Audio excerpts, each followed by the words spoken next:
उसका अपमान करे तो फिर उसकी क्या गति होगी, इसको तो भगवान ही समझ सकते हैं। अपनी संतान की परवाह न करके आज पत्नी की पहले रक्षा की, क्यों कहा मेरी पत्नी सुरक्षित रहेगी तभी आने वाली पीढ़ी सुरक्षित रह सकती है। कंस बोला नहीं नहीं मुझे तो मारना है। तब कहा कि है कंस यद्यपि तुम मार दोगे तो फिर आपकी गिनती सूरपुरुषों में नहीं, सूरवीरों में नहीं, कायरों में तुम्हारी गिनती होने लगेगी कि अरे कंस तो अबलाओं पर हाथ उठाता है। यदि देवकी मेरी पत्नी है तो तुम भी तो मेरे साले साहब हो। मैं नहीं चाहता कि मेरे साले साहब को कोई दुनिया में बदनाम करे। फिर भी विश्वास नहीं है तो मुझे कारागार में बंद कर दीजिए।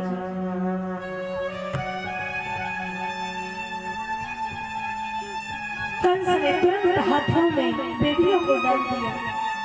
कैसा समय आ गया वसुदेव के जीवन में, जिन हाथों में कंकण मेहंदी भगवत नाम का इत्र जिनके शरीर में महक रहा था, आज वही बेड़ियों से जकड़ कारागार में अंधकारमयी कोठरी में जिन्हें डाल दिया। समय के प्रभाव से वसुदेव जी का गर्भ वसुदेव जी का शुक्र देवकी के गर्भ में प्रवेश करता है। 9 माह के अंतराल से देवकी को कीर्तिमान नाम का पुत्र प्राप्त होता है। आज्ञा के अनुसार, प्रतिज्ञा के अनुसार वसुदेव जी उसे लेकर के कंस के पास आ जाता है। दुष्ट कंस उसे उठा करके एक शिला पर पट पट करता है।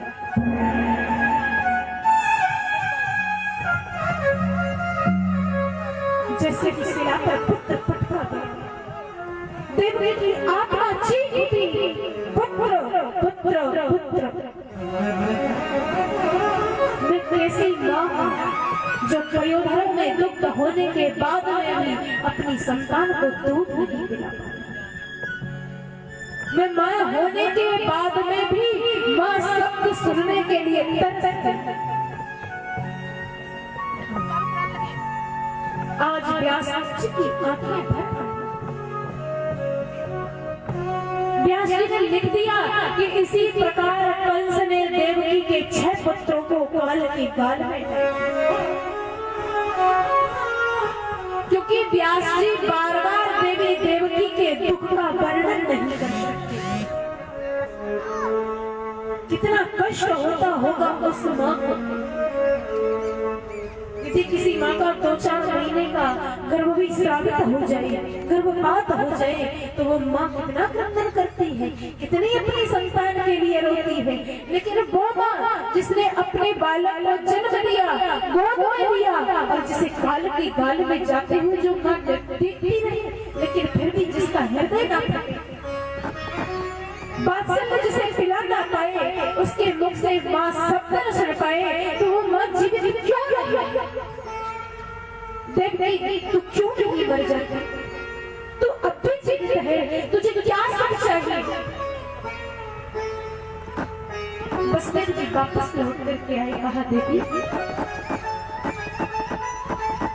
क्यों रोती हो? तुम्हारे गर्भ से तो भगवान जन्म रहे। यदि वो भगवान यदि तुम्हारे गर्भ से जन्म लेगा तो हम भी उससे यही वरदान मांग लेंगे कि हमारी उन 6 पुत्रों को वापस और वे समय के प्रभाव से जितने बड़े हो जाएंगे उसी के अनुसार हमें प्राप्त हो जाएंगे। और आगे आने वाली कथा में हम ये श्रवण करेंगे कि भगवान ने कैसे अपने 6 भाइयों को देवकी की गोद में वापस बैठा दिया है। इधर भगवान ने विचार किया कि जो देवता मेरी माँ के गर्भ में प्रवेश करता है, कंस सबको काल के गाल में डाल देता है। तुरंत आज शंकरषण को यानी बलदेव भैया का स्मरण किया और देवी योग माया का भी स्मरण किया।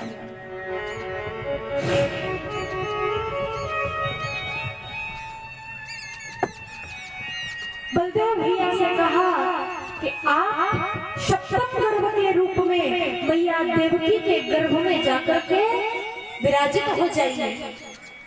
और योग माया से कहा कि हे योग माया, जब तक देवकी को 7-8 महीने न हो जाए तब तक तो बलदेव भैया को देवकी के गर्भ में रहने देना, और जब प्रसव का समय आए 4-5 दिन जब शेष रह जाए तब उस गर्भ को देवकी के गर्भ से खींच करके वसुदेव की दूसरी पत्नी रोहिणी के गर्भ में स्थानांतरित कर देना, जिससे लोग ये समझे कि देवकी का 8वां गर्भ नष्ट हो गया, गर्भपात हो गया। देवकी का 7वां लाल नष्ट हो गया, गर्भपात हो गया। और उस जगह इसके बाद में मैं देवकी के गर्भ में आकर के अष्टम पुत्र के रूप में जन्म लेकर के संपूर्ण संसार को अपनी भक्ति से ओतप्रोत कर दूंगा। ठाकुर जी का आज्ञादेश पाकर के आज बलदेव भैया देवकी के गर्भ में प्रवेश करते हैं।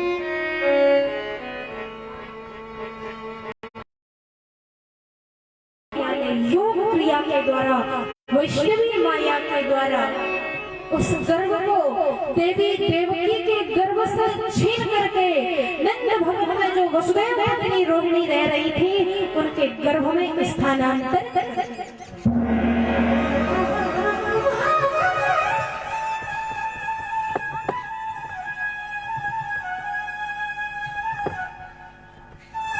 इसके बाद में वसुदेव बलराम भैया का जन्म नंद भवन में होता है। तो ठाकुर जी ने विचार किया कि अब तो बलराम भैया का जन्म हो गया, यदि मैं न जाऊंगा तो कंस 2-4 दिन में ही चलता बनेगा, क्योंकि बलराम भैया तो क्रोधी हैं। अब मुझे चलना चाहिए, नहीं तो कंस वध बाद में हो, कृष्ण कंस वध पहले हो जाए और कृष्ण जन्म बाद में हो तो मेरे जाने का अभिप्राय क्या रहेगा, इसलिए मुझे भी चलना चाहिए। तो तुरंत आज ठाकुर जी देवकी के गर्भ में प्रवेश कर जाते हैं।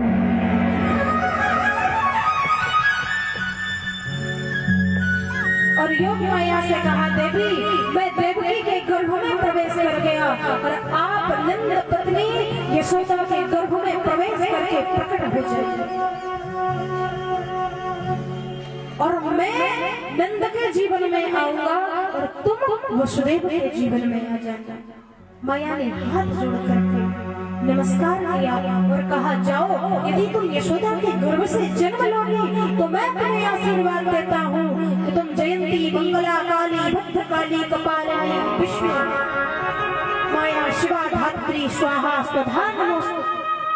कोई तुम्हें जयंती कहेगा, कोई तुम्हें मंगला कहेगा, कोई काली कहेगा, कोई भद्रकाली कहेगा, कोई कपालिनी कहेगा, कोई चामुंडा कहेगा, कोई तुम्हें स्वाहा कहेगा, कोई तुम्हें स्वधा कह करके तुम्हें नमस्कार करेगा। तुम संसार में सर्वत्र भिन्न भिन्न रूपों में पूजी जाओगे, क्योंकि ठाकुर जी का जिससे संबंध हो जाता है फिर वो माया ही क्यों न हो वो भी पूज्य हो जाती है। तो ठाकुर जी ने आज देवकी के गर्भ में प्रवेश किया तो आज संपूर्ण कारागार चमकने लगा। देवतागण स्तुति करते हैं, सत्यव्रतम सत्य परम त्रिसत्यम सत्यस्य योनिं निहितं च सत्ये सत्यस्य सत्यामृत सत्यनेत्रं सत्यात्मकं त्वां शरणं प्रपन्ना। मैया देव की स्तुति करती हैं कि हे कृष्ण, जिस दिन से तुम मेरे गर्भ में आए हो उस दिन से भय मुझसे भयभीत होकर के दसों दिशाओं में भाग रहा। भाद्रपद का महीना आया, अष्टमी तिथि आई, रोहिणी नक्षत्र आया, अर्धरात्रि हुई,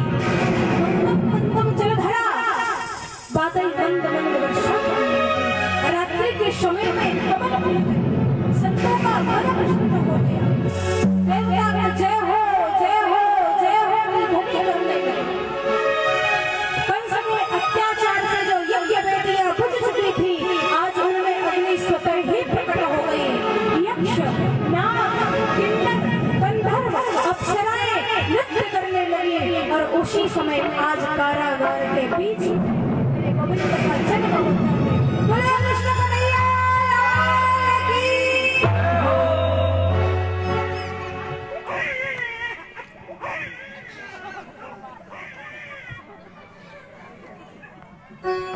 ठाकुर जी का जन्म हुआ।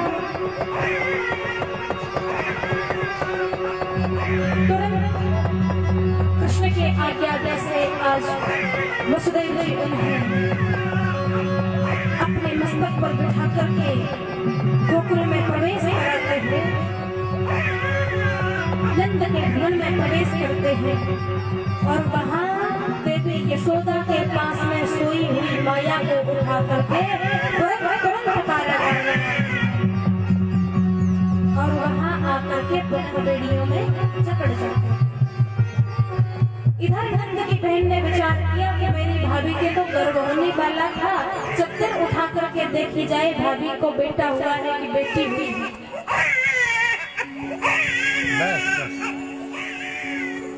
तो फिर बोलते हैं कि हे राम हे भगवान लाला हो।